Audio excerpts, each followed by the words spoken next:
Welcome to episode 5, leading into week 6 of What the Football, brought to you by Game Time, the fast and easy way to buy tickets for all the sports, music, comedy, and theater events near you.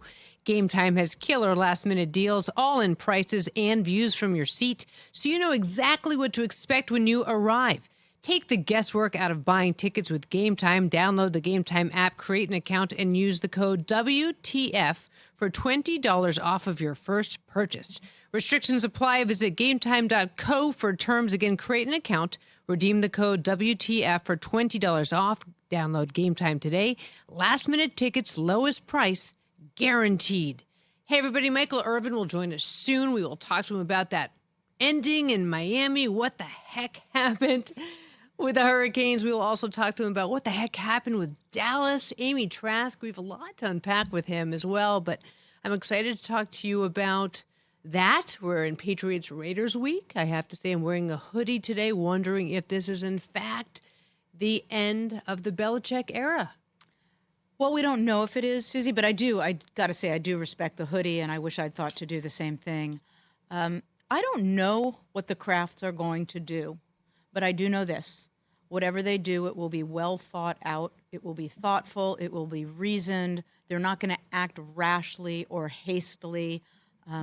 It's not going to be spur of the moment. They're going to make a well thought out decision, whatever that decision is. And, you know, there are many people who believe there's ill will between the Crafts and the Davises while I was in the league, ill will between the Crafts and the Raiders and the Patriots, and none of that is true.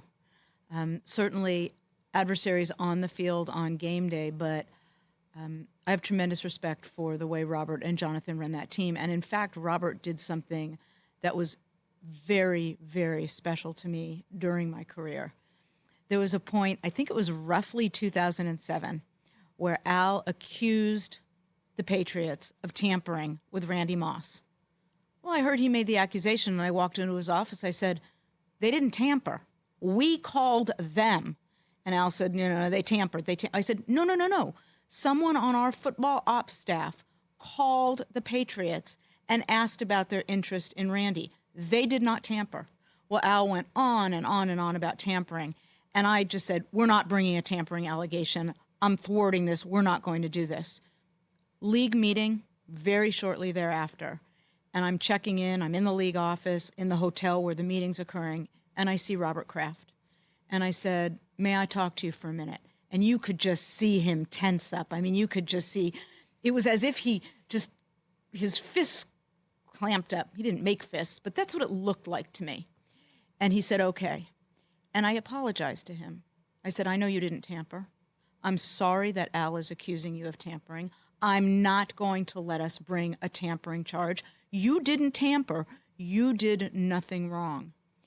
And he took a deep breath, and you could see him relax. And he said one of the most special things to me during my career. He said, I understand the challenges you're facing at this point in Al's life. And he went on at great length to tell me about challenges he had faced and that he understood what I was facing at that point in Al's life during my career. And it was very, very special. So I have tremendous, tremendous respect for the Crafts. I think they run their business magnificently. And there's a lesson in all of this. We can all disagree with one another about a play on the field, and we do disagree with one another about that play, but you can also be colleagues in other regards. All right, let's just go in a different direction. What were you dealing with? It was later in Al's life. And Suzy, as you know, a lot of people criticized Al for decisions he made late in his life. They felt it was for the short term and they wasn't making the best long-term interests, what was best in the long term for the team. And I couldn't say anything publicly. I never would, whether I could or couldn't. The point is I never would say anything publicly. But when you know what your life expectancy is, you may define long-term and short-term very, very differently than someone who does not know what their life expectancy is. In other words, did Al make decisions towards the end of his life that were in the I want to win right now, even though these might not be the best decisions long-term? Yeah, he did. But guess what? He knew he didn't have a long term. So the lesson I think, or I hope people will learn, is before criticizing someone for making short-term decisions, understand they may know they only have a short term. And that was part of the conversation that I had with Robert Kraft. It's so interesting because I heard on the broadcast, and we're taping this on Tuesday, so we're taping it the day after the Raiders defeated the Packers. What'd you say? Say that again. I'm sorry, Well, I didn't hear you. We heard this the day after Jimmy G organized a win against the Packers, because, I'm Raider-centric when it comes to one thing only. And, I heard some broadcasters referring to, Al made some mistakes. They were showing Mark Davis at the end of the game. And I thought to myself, how interesting, because I do a podcast with somebody who's there the entire time. And I thought, I want to bring this up tomorrow, because what was it like for you, Amy, to be there at Al's side, knowing he was making mistakes, but having to be there to support him doing such? Well, look, one of the biggest misconceptions about Al is that you couldn't disagree with him. If you couldn't disagree with Al, or if he wouldn't, as is rumored, tolerate people who disagreed with him or tolerate disagreement, I'd have been fired roughly 2.5 weeks into my job, because there I was right at the beginning, sitting in an office with a colleague, and Al walked in and ripped into this guy like I can only imagine a velociraptor ripping into flesh. And after he went on for a few minutes, I said, "Excuse me, you're wrong." And I'm laughing now as the look on his face when his head turned to me, this kid who'd been there roughly 2.5 weeks, telling him loudly, because I have a loud voice and he was talking loudly, so I loudly said, "You're wrong." But I went on and said to him, "Look, if you were basing your conclusion on accurate data, fair conclusion, but you're not. You're basing your decision, your conclusion, on inaccurate information, and you're wrong." And my point in sharing this with you, Suzy, is I disagreed with Al over the almost 30 years I was there, more than I agreed with him. And it was my responsibility to try to convince him when he was wrong. But I also recognize that at the end of the day, he owned the team. I didn't. Mm-hmm. And ultimately, he was in charge with full authority and ultimate responsibility. Can I tell you my funny Bob Kraft story before we unpack the Belichick situation? Mm-hmm. So, I grew up in Boston, and I went to an all-girls school, and his son David, his youngest, went to the all-boys school of my all-girls school. So I grew up going to parties at the Kraft's house. Like, we'd have dance parties, epic parties, and Myra would be there, and Bob would be there. So I knew him as Mr. Kraft. I was 14. "Hey, Mr. Kraft, how are you?" "Hi, Mr. Kraft." And I knew him just from our families were friendly. And David and I went on to the same college. Mr. Kraft had gone there as well. "Hi, Mr. Kraft." And then, of course, Rich gets into NFL Network, and we'd see him at different things. And, "Hi, Mr. Kraft, how are you?" Now, during COVID, Rich is doing a podcast from the house because everyone's trapped. And he's like, I'm going to have Bob on. Do you want to come say hi? So I get in Rich's office behind him. I said, "Hey, Mr. Kraft." He says to me, "Suzy, you're old enough to call me." He's like, "Call me Bob, call me RKK." I said, "Okay, Mr. Kraft." Because, no matter what, I still feel like a kid, even though I'm 51. But that's my Bob Kraft story. I digress. But it's my podcast. I can tell whatever story I want. Right? You can tell whatever damn story you want. So let's unpack what's happening in New England. Did Belichick win because of Brady? Did Belichick win because of the tandem of the two together? I've gone down the rabbit hole of reading this week about, they made the Cam Newton decision. Mac Jones gets benched, second straight game. What is happening? Can they win again? And honestly, we're back to the pre-Brady era right now, where it seems like the end of the world every single week. But do you think it's finally time that Bob Kraft will say to Bill Belichick at the end of the season, "Enjoy Nantucket, go off to Sconset. Thanks so much for your service"? Well, I'll answer that in a couple ways. Again, I don't know what the Krafts are going to do, but I do know that they will make a reasoned, reasonable, well thought out, well considered decision. They're not going to be rash. They're not going to do anything very, very quickly. They're not going to bring out an overhead projector. She says, giggling, because I hid that overhead projector. I don't know what they're going to do. But they've got to do what I say everyone has to do in this instance, and I believe they will do. Ask themselves the question, and do what? If they decide to move on from Bill Belichick, and do what? And if they don't ask themselves that question and have an answer that is at least as good as the status quo, if not better, then what the heck are you doing? So I believe that when it comes to decisions in football and otherwise, and do what? You've got to ask yourself the question and you've got to have an answer. And by the way, as we sit here discussing the Crafts and Al Davis and the Raiders and the Patriots, they play one another next week, as you mentioned at the outset. I think we should bet ice cream. Ooh, a friendly wager? Yeah, I don't do unfriendly wagers. I don't wager money, but I will always wager like a giant ice cream sundae, because then even if you lose, you win because you get to eat part of it. All right, deal. I don't feel very confident taking the Patriots right now. I mean, I really don't, because, look, Mac Jones looks like he's a lost quarterback. But what do you see as going wrong with the Patriots right now? I think you kind of nailed it, which is, and I'll talk French on our podcast. Je ne sais quoi. There's just something isn't right, and now they've got more injuries on defense in particular. I don't know what to make of Mac Jones. I would be tempted to sit him down, not just at the end of a game, but for more than that. But again, and do what? Do they like who they have instead? It's a tough situation. I mean, Bill O'Brien's back as the OC. I think that it's just a question of not having big players step up. And if you look through the special years, right, the years, the front-runner years for all of us. Not all of us, Suzy. Not all of us. For all of us in New England. All of you. Yeah. Whether it was Wes Welker, I mean, Edelman, we're not talking about prized draft picks from the top. These were not Hurricane grads. These were not Michigan grads. These were not Georgia grads, LSU grads. He seemed to have had a way of shopping, right? Shopping for the groceries, to use the old, wasn't that the Parcells thing? Yep. And if I'm in charge of making the meals, I want to buy all the groceries. Yep. But it seems like right now, I don't know if he's just hitting Costco too late, getting past produce. But is it the injuries like Judon? Is it that they don't have the players in place, or is it that he picked the wrong quarterback? Or maybe yes and yes and yes. I mean, yes, I do think injuries are part of it. Yes, there's a lot that just doesn't seem to be syncing up there.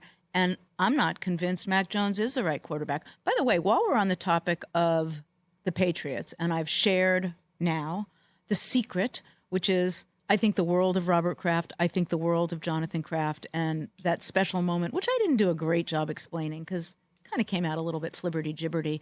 It was a very special moment.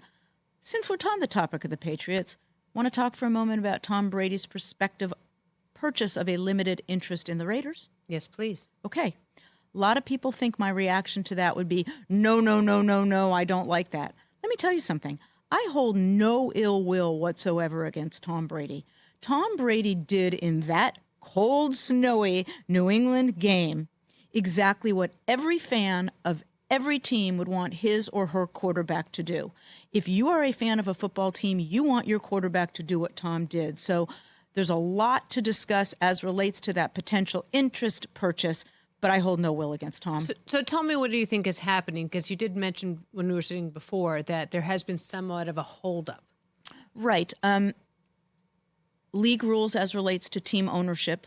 You are required to have what is designated as a controlling owner with respect to the Raiders. That is Mark Davis, the Davis family. Mark and Carol Davis own that interest, but Mark is the designated controlling owner.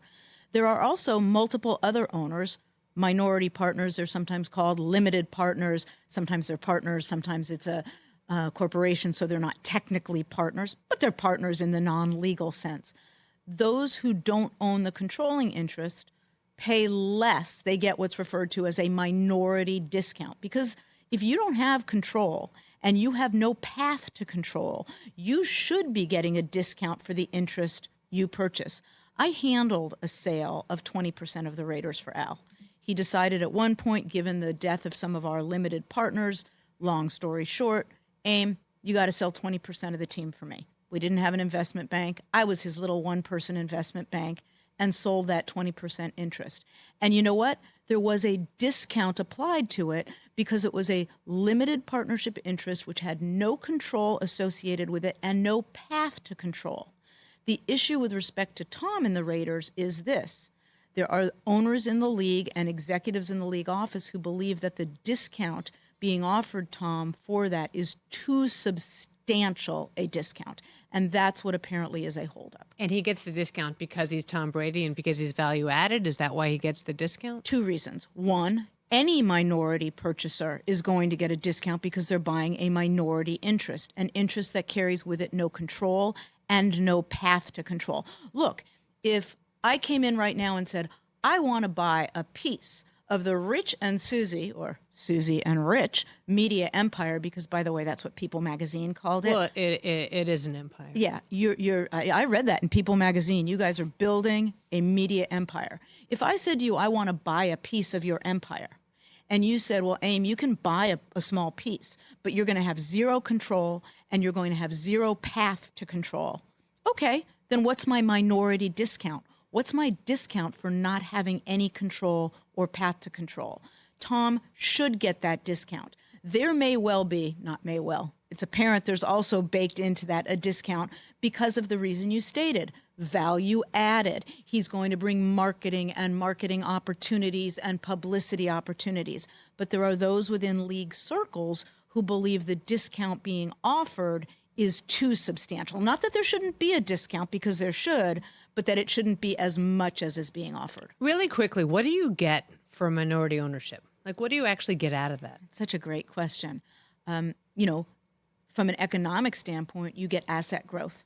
So if you purchase a limited partnership interest, I keep using partnership because the Raiders are a partnership, but there are other teams that are structured differently. They're C corporations, they're S corporations. We could have a whole business podcast. So horrible. I've already tuned you out. Keep going. Okay, did you hear that, everyone? Suzy just tuned me out. I think it's time for me to shorten this. No, I really want to hear about it. I'm just joking. So what do you get? You get, the buyer hopes, asset growth. So I buy in at X, and by the time I'm out, it's X times something substantial. How much money are we talking? Like, what do you think Tom's putting in? Any idea? I don't know. And you know me, I went to law school. I don't speculate. I might speculate in the back room, but I'm not speculating publicly. I don't speculate. I'm trying to make it relatable. Here's what else they get. They get inner circle access. Mm-hmm. So you purchase that limited interest, limited partnership interest, minority stake in a team. You're going to sit in a nice suite. You're going to have access to the locker room after the game. You're going to get to fly on the team plane, things like that. But nobody's spending the kind of money that a lot of people spend if they don't also think there's going to be asset growth. Can I tell you, I was in a doctor's office. Because I'm sure this happens to you all the time, right? I don't know where I'm you're in the going with doctor's this. office. Usually it's like, can I have tickets? Like, can you get me tickets? I want to go to this. I'm a big Broncos fan. Can I have tickets? I'm in this office. The guy says to me, I have $1 million that I want to invest in the Broncos. Can you hook me up with the Broncos? I want to buy into some ownership for $1 million. I said, you might as well buy the janitor's closet.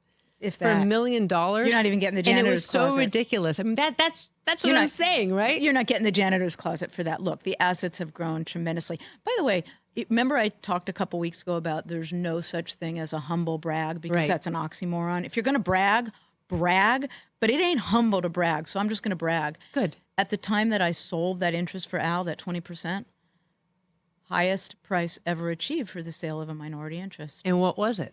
I can't say. Actually, no, Suze, I know you like me to sometimes be chattier, and I'm learning that, and I'm going to be, but not when there's a confidentiality agreement in place, because I don't want your media empire sued. No, please don't. But I just think it's so funny, and I think that was helpful. Like, you gave us a window into what you actually get, because it's an astronomical amount of money, and a lot of it is vanity. Well, there's an expression, and I know there's kids listening, so I won't use the real word because we want kids to keep listening. And Leslie Visser. Leslie Visser does not like it when we swear. She gets so mad. She gets very mad. Yeah. I did once hear her in all the years I've known her, use a swear word once, and that's how I knew, ooh, this is a big deal. But, sometimes there's just what's called FU money. That's true. And that's really what this is all about. When Michael Irvin joins us, we will talk more about this, too, as well, because I'll be anxious to hear what he has to say about this as well. So much I want to talk to Michael about that Miami game. My brain would have exploded if I was a Miami fan. And I'm going to give him a magic wand. Oh, good. Did you ever look at Irvin? Did Al ever want Irvin to be a Raider? We looked at Irvin a lot, mostly when he was across the field. First year back in Oakland. First year back. Dallas comes in to play us. Michael averaged a lot of yards per catch that day. I can still picture him on the field right now. But did Al ever want him? Did he ever try to get him? Would he have liked to have him? Absolutely, positively, yes. Did we tamper with him? No. Oh, you're such a lawyer. All right, let me talk to you about Game Time, guys. You know how frustrating it can be to find the perfect tickets for the game or the concert you've been dying to see. I go through this all the time with my family. But with Game Time, you don't have to worry about buying tickets to the next big event. Game Time, it's the fast and easy way to buy tickets for all the sports, music, comedy, and theater events near you. And my favorite part about it, Amy, as you know, is I have 3 kids. I have so many kids. But with little kids, you want to know where you're sitting, right? You want to be able to see the stage. Is there like obstructed viewing? Because that's the worst. When you get a little kid and then some giant, behemoth comes in front of you, you got to move them around. With Game Time, you can see what your seat is looking at. And to me, that is the most important thing. I've got kids who like SZA, I've got kids who like Taylor Swift, and I've got kids who like Coldplay. So I have to go to different concerts all the time, and it's the perfect solution to finding tickets to satisfy everyone. And they have great deals on tickets right up until the start of the event and even an hour after it starts, because we live in Los Angeles, right? We're late all the time. And it's fun to say last minute, guys, you want to go to this concert? Especially to a kid who's been grounded and they're finally getting off grounded. You say, okay, you know what? Let's go to SZA, which may or may not happen. So it's the best place to find last-minute seats. Download the Game Time app, create an account, use the code WTF for $20 off of your first purchase. Restrictions apply. Visit gametime.co for terms. Again, create an account, redeem WTF for $20 off. Download Game Time today. Last-minute tickets, lowest price, guaranteed. And Michael Irvin, as promised, joins us here on What the Football. Happy to have you with us, Michael, as always. Thanks for taking the time. Suzy, I will do anything, and I literally mean anything for you. I literally mean that. I love it.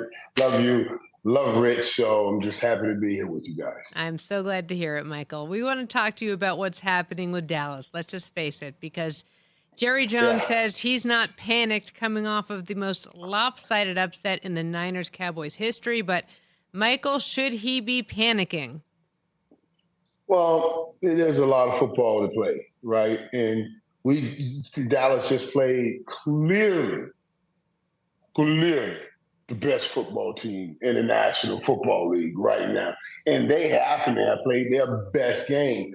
Now, does that mean Dallas says, quit, let's get out right now because the best team just beat us? No, that's not how this process works. You still get back in, you get the grind, and you get to the playoffs. Now, me as a Cowboy fan, I don't want to see them anymore. I hope somebody beat them before we have to play them again, if you know what I mean. You start looking at that route, because right now, I didn't see anything that will say Dallas will ever have a chance to beat that team presently constructed. Okay, Michael, notwithstanding that when I look at you, I'm still having visions of our first year back in Oakland when you came to play us, and I feel like you should still be running unimpeded up and down the field as you did that day because you were unstoppable. Notwithstanding that, I'm going to give you a magic wand right now. You're getting a magic wand. You are in charge of the Cowboys. In fact, because I'm giving you this magic wand, you are now the owner of the Cowboys. You haven't beaten the 49ers in the last 2 playoff meetings, nor did you beat them this season. What changes would you make to turn that around? As I said, man, it's hard to see anything you can do with the rules as they are right now. But I think Jerry in the first says we got to go inside and clean up the things that we didn't do well. And there are a lot of things they didn't do well. They got so out-coached. It's one thing to lose a hard-fought game, tooth and nail, back and forth. But when you see guys running that wide open, that means Kyle Shanahan took Mike McCarthy and Dan Quinn and spanked both of them right on their tails. So you make me the owner. What I see here presently constructed is, all right, I got to say I'm pitching all in right here. I believe Dallas, no. The world believes. The people on the outside believe. I know. A man's opinion is only as good as his knowledge base on this subject. And we're talking about getting the championships. I got a knowledge base on that subject. I know Dallas need more outside playmakers.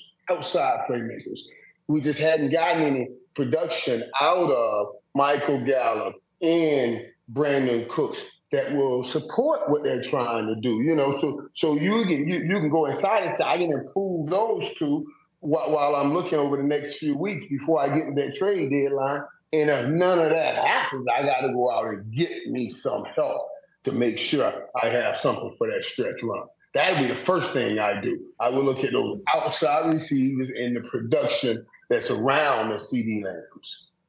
So you're talking about getting production. You're talking about some players who aren't playing up to their abilities. I mean, how do you get them to do so? I mean, you're a guy who played at the top of his ability for almost the entire time. What's going on with McCarthy that they're not playing to the top of their ability? Well, and that has all something to do with it too, Suzy, because the coach's job is to find out what is the top of each ability. Everybody doesn't have a top ability in all areas, and then let's manufacture things in the area of his greatness so he can always feel confident doing what he does. And I don't know that that's being done. You're not. It's not. You may have a scheme or something that you want to put together, but you might got to make sure you put the right people into place to produce what you're trying to get done. Like early on in the season, we had Brandon Cooks running crossing routes. Let me guarantee you that's not what he wants to do. Let me guarantee you that's not what Brandon Cooks has made a living in doing all his career. He wants to go upfield. He's a speed guy. We are always in this league trying to find that makes Tyreek Hill. But what makes Tyreek Hill so unique is, yes, he can piece out and run right by you, but he will run a crossing route. And that makes it hard to stop with a guy that fast and really go across the middle and catch a crossing route. And Dallas they need more help on the outside, I believe. Well, and Michael's absolutely right. The best coaches, best position players to be their best. And the question is, can Mike and Dan do that moving forward this season? Dan has done a wonderful job of that over the last few years. So I don't want this last one or this game to say, oh, man, I'll start snatching him. And Coach McCarthy, I like some of the things he had done. He wanted to tie in their offense with the rest of the team so they could play what we call complementary football. Slow it down so we don't wear the defense out. Because Kellen Moore was putting up too many points and wasn't considering the defense. And I'm saying that's fine in theory. I always tell people, all that stuff you say is fine in theory until you get into the real game. Then you got to do what you have to do. And obviously, you see right there, trying to hold the ball or play complementary football against San Francisco isn't going to work because you're not going to be able to get 8 yards on first down running the ball, 7 yards on first down. Now you're playing into their hands with all those quick 3 and outs that Dallas had early on without taking more chances going up the football field. So you got to learn all of that as part of the process. So Mike McCarthy has to know that you come back up against San Francisco, drop that conservative stuff. Let's put it in there. Yeah, I'm glad you just mentioned if they come up against San Francisco again, because what I was about to say is a shout out to the Dallas Cowboys. If you are going to meet San Francisco again in the playoffs this season, you should give Michael a jingle because he can give a lot of wisdom to Coach McCarthy. I was wondering. But listen, let me tell you guys, giving wisdom is one thing. And I keep telling you, it's like I talk to those guys in Colorado. This game is different. Our game is different. And what I saw is not just lack of skill. I saw lack of will. Ooh. Lack of want. You know what I mean? And I was telling those guys that what makes our game different is most people in this world will reach the top of their profession or the top goals and they'll punch a computer or maybe they direct things.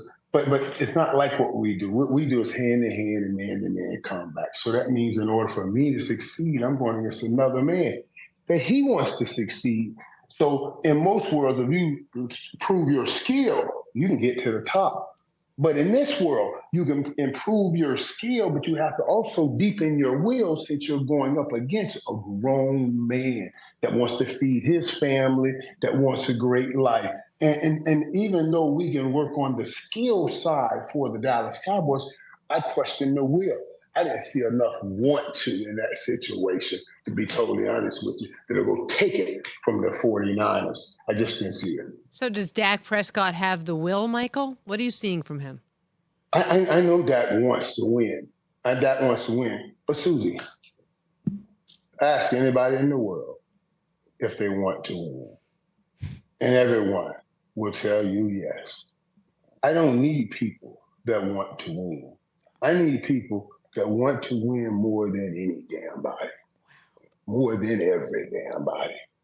That's the person that you want to play with, play for, have on your team, quarterback your team, play around your team. I want all them jokers on my team, if you know what I mean. Everybody want it. It's what are you willing to do to go get it, man? Let's go get it. Let's do that to go get it. Yeah, I mean, Michael, it's no different than talking to your kids. I always say, like, action's not words. You can say that you want to win, but it's putting that performance together on the field. And we see Dak go out there week in and week out, and he comes out, and you expect to see this elite player. And this past Sunday, and we taped this on Tuesday, leading into week 6, we just don't see that. Do you think we're ever going to see that? Like, what's your level of confidence in Dak Prescott? I level of confidence in Dak executing what you have around him. If you have what's adequate around him, I can believe he can do that. If you're asking me, do I have a level of confidence that Dak can do what Patrick Mahomes does, then no, I don't have a level of confidence in that. You see what I mean? Patrick Mahomes, the way he's buying time, he's getting you a second, third, or fourth play within every play. You know, Dak doesn't move around. He doesn't have that kind of just pizzazz in his game. Always looking up the field and making all those off-target throws. And, you know, he just doesn't have that. But you put the right people around Dak, you put a solid team around Dak, and then, yes, Dak can win football games and win championships. Now, the question is, because listen, when we start breaking this down, you can make one or two things. You say, okay, I either got to go get some more players around the quarterback or I got to go get a new quarterback. And I'm going to tell you something right now. You rather search for the players around than search for a new. Until you can find a surefire, better player than Dak Prescott, I don't care to hear people always talk about, do you believe in Dak? Can Dak get it done? That's all we got right now. That's who we got. Yeah, you better believe in him. Let's get the people around him. Is the reality to it. Michael, two things. Number one, you are singing my song because in essence, you just said my words, which is, and do what?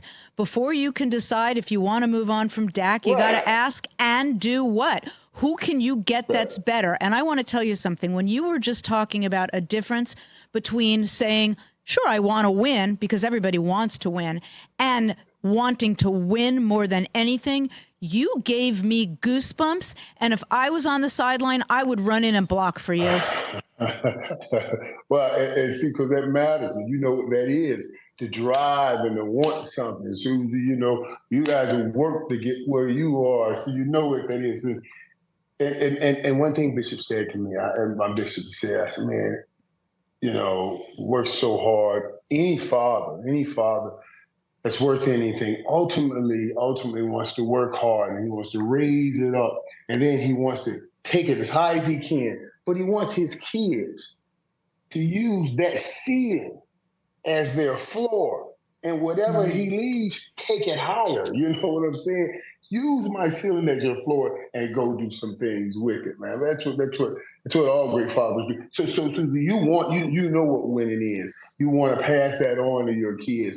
I want to pass it on to my kids. But in giving our kids something, Bishop and I talk about this. We said we gave them something we wanted to give them because we didn't have anything, so we wanted to make sure they have something. Sometimes the best thing we could have given them is a struggle, because the struggle sometimes gives you that hunger that we were talking about, that will, to match the skill, the gift God has given you. You know what I mean? So it's important to get that sometimes to have that struggle. So, Michael, earlier in the podcast, Amy and I were talking about the last years of Al Davis's life when she was by his side, when he wanted to win. I love Al. I love Al. What's your best memory of Al? What's your best memory of Al first? Oh, God, it's so what was Amy about to say something? Well, I was just going to say he loved you as well, Michael, and you were someone that I spoke with Al about, and I just want you to know that love was reciprocated. Oh, man, let me tell you, so he was the best, man. And it's so funny. I promise you, it's so funny you mentioned this. Oh, God, you remember last week before they played in the game, Michael Tomlin said to one of the Ravens players, oh, you're not a Raven. You're not a Raven. Everybody was talking about that, what Michael Tomlin said. And they were asking me, my producers, they said, has anybody ever said anything to you? I started laughing. They said, who used to say something to me was Al Davis. When Al Davis walked around, you warming up, and he would walk by. And this was an honor because he would say this to a few players. And we all used to talk about it. He'd walk by and say, when you're warming up right before a game, you're a Raider. You'll be a Raider one day, don't worry. And it just walks off. I said, look at this show right here. So it became like a thing, and that's why all great players, I used to retire and go to the Raiders. That became a thing because Al used to walk. Al was walking around. I don't know if I'm calling him out. That's tampering right now, but I'm telling you what he used to do. He used to walk around and say, because he knew what we're talking about. He only wanted players that wanted it, that really wanted it, and he would be picking them out, moving around. It was cool, and I always remembered that because I consider that to be an honor that he considered me to be that. Well, and I want you to know I said with a very straight face earlier in the podcast, and I'm fortunate that I wasn't hit by lightning. Oh, no, Al would never have tampered with Michael. But you know what? The statute of limitations has run on tampering, so what the heck? And he did love you, Michael. And that was communication. It's funny, though. It's funny you said, but now, even to that, you had more of relationships with the owners of teams then. It becomes, it's become now, like Jerry and I can talk to Jerry now, but you got all these layers between players and all of such a big business. But man, it was great to sit with Al and Jerry when they would walk on the football field. I always tell people, how you said, why the owners on the field? I said, why would you not want them there? I said, wait a minute. I want them there for every practice. Because I'm busting my ass in practice and they seeing me work hard. When I come in and talk about my money, we should already be on one accord. Y'all in practice. Y'all saw me practicing games. I'm going to write that check. Why do y'all not want them there? I never understood that. But I love that. So Jerry is the same kind of passionate owner that Al was, and you know that he wants to win now. He learned everything from Al. Trust me, y'all. I just don't say it that way. Just passionate. I'm telling you, he'll tell you that. I'm not telling you anything different. That was his guy. That was his guy. He'll tell me, Michael, I'm going to reach out to Al, and we'll see. Let's see what he said. That's how he used to talk. He loved Al. So do you think, though, that he can win with this team that he's built right now? Yeah, well, they've shown they can win. What we're talking about is win Super Bowl. That's what I'm talking about. Are they built? Are they built to win a Super Bowl? Yeah, well, they're built to win. We just saw right now a lot of things that say you're not ready to win a Super Bowl in the game that they just played. Now, the question is, as you continue to make this race towards Week 17, towards the end of the season, can you correct those things and get them better? Can you stay healthy, correct those things? You don't get out of the race because you never know what's going to happen on the other side. We'll have injuries, we'll have situations going on. So, yeah, this is still a part. That first thing to do is win in the regular season. You'll give you an opportunity to possibly win Super Bowls. So, yes, they have the chance to get the Super Bowl. They have to win now. And right now, they have to show people that they can win because whatever game plan San Fran just put on them, they'll see next week. Who do you think is the MVP so far? Could it be Brock Purdy? Now, to me, I'm saying Brock Purdy. Everybody else has been up and down. Suzy, I keep telling people, you guys got to stop. We're looking. We're in a world of Instagram, and it's a moment. And we want the moment, and we want this moment. It's the moment here, and this, and TikTok, and all of this flashing. And when we wake up, we go scrolling through moments and moments. So even like in an MVP, we are looking for, well, what did he do? What was the dynamic moment? What's the dramatic moment? What the hell? We talking about consistency at its highest level. This dude is running this offense in a manner that I've never seen anyone run. This is close to Joe Montana when he ran this offense. This West Coast offense has always been an offense, it says, has answers for every problem that a defense presents. But the quarterbacks that always run these offenses don't find those answers. Brock Purdy has found those answers every time. He's 12-0. Since he started playing, any game he started and finished, he hasn't lost. People want to take credit away because Kyle Shanahan is his quarterback, is his OC. But they don't take credit away from Patrick Mahomes, and he got Andy Reid because they see Patrick Mahomes doing the dynamic things, But it's a great combination, Patrick Mahomes and Andy Reid. Kyle Shanahan and Brock Purdy is a great combination. Kyle Shanahan gets to play quarterback through Brock Purdy. That's what you're seeing. And it's masterful to watch. It is masterful to watch. And I believe absolutely right now, he's the MVP. And I'm going to tell you this, I'll take him in San Francisco. I'll take that and him in that offense over anyone. I would take him in San Francisco in that offense over Patrick Mahomes in that offense. And Michael, that good in that offense. You make a great point, which is that two things are not necessarily mutually exclusive. Yes, he has a terrific coach. Yes, the defense is just wowie. That's my mom's word. Spectacular. Right. Yes, he's got tremendous skill positions all over the field. But that doesn't mean he's not also very, very, very exceptionally good. In other words, it doesn't have to be either or. It doesn't have to be, is it Brock or is it the defense and the coach and the skill positions? It's all of the above. Well, and listen, let's not let these people. There's in the Bible called Didymus, doubting Tom. They call him Didymus because he's one way this way the other way, and that's what I call some of those people, Didymus.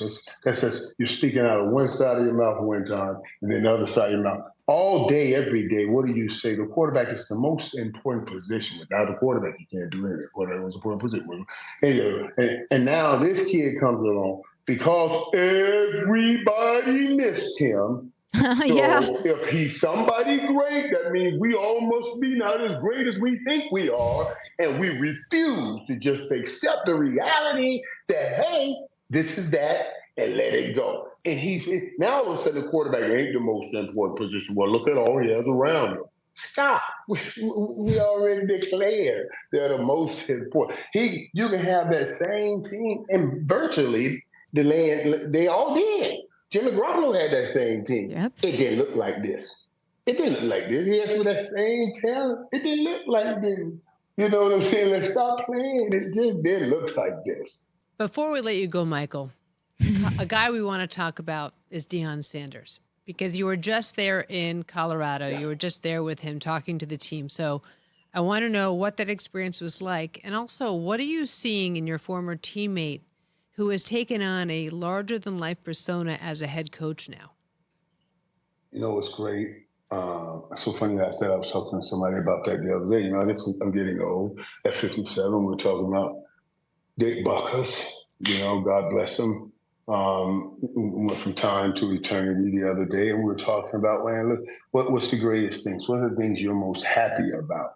And you know what I was saying? The things I'm most happy about are, of course, God has blessed me in mighty ways and taken me from that 15 or 17 kids of Fort Lauderdale and gave me a pretty good life. But beyond my life, I've been a great witness of some spectacular journeys. Spectacular journeys when I think about it. I remember playing a Troy Aikman in college. And he was killing us at Oklahoma. And then, we were like, we're going to get to him. And we actually did break his leg and won the game. And, and years later, we end up on the same team in Dallas. And he goes on, he's doing great things. We talked when we were young about some of the things we wanted to do. So I got a chance to witness his whole journey. Emmitt was as a rookie, he was my roommate. He walked in and said, I'll never forget this. He walked in and said, I say, dude, we had won 3 games my rookie year, 3-13. One game. The second year, we won in 15. And we drafted this joker. And he's my roommate. Our first game, I said, all right, what you got for this? What you want to do, man? What you want to do, right? He said, man, I'm becoming an old-time leader in Russia. I said, wait, we're going to win a Super Bowl? I said, dude, we won 4 games in 2 years. We won 4 games. I want you to understand. We can be realistic on the journey we have. We talking about right now. What are we trying to do? But he became the all-time leading rusher, and we did win Super Bowls. Deion, it's the same way. You asked about Deion. Deion was playing. I go back to high school, heard about him, played against him in college. I put Deion on the map. You go back to his rookie year, I ran an out and up. Guys, listen to me. I swear, we talk about this all the time. With Miami and Florida State, I ran an out and up on Deion right there in the Orange Bowl. And I had him. It was already talk about it because we were close. I said, they're going to be playing each other. They'll be playing each other. And I said, he'll be ready. I told Coach, I said, let's get him early. We ran an out and up. He bit on that out like a fish. I turned and went up. I had him beat. I said, I got this joker. Packed crowd. I said, and Vinny threw the ball. I said, throw. Vinny threw the ball. This joker turned around. I'm looking at him in the football. He's running the football down. Come on, ball, come on. He ran it down, pushed me down, caught the ball. I'm on the ground. He's running the other way. I said, look at this joker run with my football. That picture was on Sports Illustrated. That was his first interception in college. So we joke about, I put him on the map. And then I brought him to Dallas. I recruited him to Dallas and brought him in. And I said, man, you get here, you're going to love it. And when he got here and we were playing together after battling each other all the time, we said, man, why you got to keep fighting each other? Let's just get together and do great things. And man, I just love him so much. Now, I'm going to tell you this, guys, everything he's doing, he's always done. I started this talking about the journeys that I've witnessed. Deion brought kids, when we were playing here in Dallas, he would bring kids out of the ghettos and places that he knew were not good, move them in his house, put them in schools, give them a better opportunity to go to college and everything. Devin Hester from Miami, I asked him about it. All he did is for a lot of guys. So what he's doing is what he always wanted to do, what God says he should be doing. And he's walking his journey. Those are my greatest things. I get to see great. And Daryl Johnson, who took a fullback and turned it into one of the great broadcasting careers. Measure that on distance travel and seeing that. You know what I mean? I'm blessed to have witnessed great men that have great journeys and they've accomplished some great things. Michael, you brought it up. You said the M word. You said Miami. What the hell happened against Georgia Tech? Are you trying to make Michael's brain explode? I had to ask. You went No. Here, Michael gives us his time, and you're making his brain explode. But the true to form is what I'm saying here. What you just asked, but that's so apropos here because what we just talked about, the brilliance that are coming into the game, the smart men that are coming into the game, these thinkers, the Mike McDaniels, and what do? Sometimes Your greatest asset, I don't care who you are, what you're doing, you're trying to mitigate this to make sure your greatest asset don't become your greatest liability. You see what so you're so smart, you don't want to listen to anybody, you don't want to listen to nobody. You ain't even listening to statistics. I know what I'm doing. I'm so smart. And then you make a bad call like that. You make a bad call. And you say, oh my God, man, what is that? Just like, how monumental that decision was. How monumental. Now, all you got to do is take a knee, you win this game. Now, it's not the first time, it's happened before with Coach, and everybody started talking about that. It happened before, At least Coach did get up there and say, I learned my lesson. The last time this happened, he said, I think he tries to instill a mentality that we never take a knee, we never kneel, we never give in. You know what I mean? So I understand one thing on the other side, but this side, you got to say, okay, this was a long, hard-fought game right here. Let's get out of this right now. These guys are tired. Take that knee. Let's get out of it. Just didn't work. And then on the other end, the defense. I don't know how they let them go and score a touchdown. That's another whole fault. So that was a debacle. And you could have gotten ranked in the top 10 after all of that. If you'd have won that game, all those teams that lost in the top 10, that was a great opportunity of mine. They lost right there, losing that game, and they shouldn't have lost that game. Well, I don't think it was just a bad decision. I think it was mind-blowingly stupid. And if I were a Miami fan watching that game, my brain would have exploded. It is one thing to lose a game because you don't match up man-to-man, because you can't cover the other team's receivers, because you can't block their rushers. But to lose a game because of stupidity is mind-blowingly just... My brain would have exploded. And you know what? I feel really badly for the kid who fumbled. Yes, he fumbled, but they never should have run the play. I feel badly for him. The coach's job is to put him in position to win. And that was not you knew you give this ball to dude. There's only one thing that everybody's going to be after is that football right now. Not tackling him, anything. You know what I mean? That's the only thing that could change this game right now is getting that football out of his hands.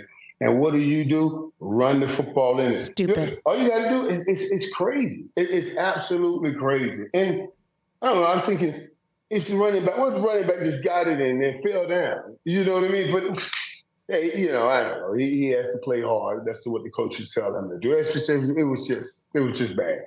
Okay. I'd have fired the coach on the spot. You would have fired? I would have fired the coach on the spot. Now, there were times I would have done things like run down on our field, and Al had to stop me from doing it. But yeah. But you know what? But Miami just gave Chris Ball $80 million. Mm-hmm. Yeah, they got a lump. They got a lump. There's a lot in there. Michael, like, whoa. Would you coach? Yes. Would you coach? Ooh. I've had opportunities and you know what's, oh my God. I've had opportunities and thought about it one time. Wanted to do it one time when I had a conversation with who? Roger Goodell about it, because I was going to leave the business. I was working, network, said I wanted to go over and probably I just emceed Ken Norton's 50th birthday party. You're 50, going through things. What in my life? What kind of legacy? What did I do here? All of that stuff. And then all of those players were coming up to Ken Norton. Ken Norton and I came into Dallas together. We were boys coming in. 88, I was the first round draft choice. He was the second, so we became real boys. We were tight. He was on offense. I was on offense. He was on defense. So we always said we started the turnaround. You know what I mean? Because we were Tom Landry's last draft choice. Yeah, and we always bonded by that. So I did his 50th, and all those guys came up and talked about what he meant to them and how they would not be who they are without him. And I don't know that people understand how powerful that is. Most of us, we won't know the effects we had on people's lives around us until we leave time and we go to eternity. And we're looking back on time saying, I didn't know I meant that. I didn't know I meant that. That's what you're going to get mostly. But this was an actual in time, while you're in time, grown men who other people look up to are telling my boy Ken what he meant to them, and I think about what my coaches mean to me and all that stuff. And I was like, wow. And then I thought about, it's so funny because even soon after that, I went and met with Roger and I wanted to go coaching. And Roger said, he did say to me, he said, Michael, I kind of like where we got you right now. I would give him that. And he made me see it a different way, which I appreciate. He made me see where I am a different way. But I've had opportunities. Jerry has said something to me about it, and here as of late, quietly, when I had had a situation here, and I was visiting with Deion. Since you asked about Deion, I hope his sister doesn't mind. She pulled me aside and said, I don't know what's going to happen with everything, but I thought told Deion you should get you up. Yeah, I said, okay, thanks, man. I appreciate it. I appreciate it. But of course, I've gone back to working. But I listen. Coaching is so great. I speak about it. It's the greatest thing in the world. It really is. I did a speech in Kansas City for Les Miles in the coaching convention. I titled it "The Greatest Occupation, the Most Important Occupation in Our Country." I subtitled it "The Gathering, Guarding, and Guiding of Our Youth." And that's exactly what coaches and teachers do. You know what I mean? So it is the greatest position. And what Deion's doing with it is incredible. And Deion's breaking the mold in this sense. No more. Wait. When I gave that speech, let me tell you how I started. I said, if you're not prepared to be the coach, the mama, daddy, brother, sister, cousin, niece, nephew, uncle, mentor, a counsel, because that's what a coach is nowadays. That's what a coach is. If you're not prepared to be that, get up and get out right now, because you're just wasting my words, because that's what a coach is. No, every time someone gets our teacher, every time someone makes it somewhere, they stand up. They want to think they can go coach or teacher, because that's who helps them get there. So that position is changing. Deion's changing in a sense. No more we're standing off and everything, and you making yourself to me. Now Deion is coming to them. Deion gets to talk to his players. One player, he said, I know your mom's working 2 jobs, man. She's out here busting her butt so you can have an opportunity. You think you're giving her the effort. You see what I'm saying? That's a different perspective. That's intimacy with your players. The word intimacy says get into me and see, and he's inside of them, seeing what really matters to them. And that means he can pull the best out of them. That's a different place. Michael, I love that you took the time to be with us. These stories are fantastic, and we so appreciate your time, honey. And you'd be an excellent, excellent coach. Mm-hmm, mm-hmm. I appreciate you guys saying that. I love you guys. Thanks for taking it. Thanks for having me. Love you right back. Love you too. That's Michael Irvin on What the Football. Thanks again to Michael Irvin for his time here on What the Football. Always appreciate some moments with the playmaker. And as we wrap up this edition of What the Football, just a moment of appreciation for Colorado Buffalo's wide receiver Jalen Ellis, who took time out of his week to rescue not just a dog, but a cat, Amy. That's the kind of guy that we want to hear from here on What the Football. And not just a cat, although that would be magnificent in and of itself. A kitten that he identified as roughly 2 weeks old. He was out enjoying some nature by himself in a wooded area, and he saw a dog. And he looked around and realized there's no one else in this entire park. There's no other cars here. It's just me. Someone abandoned this dog.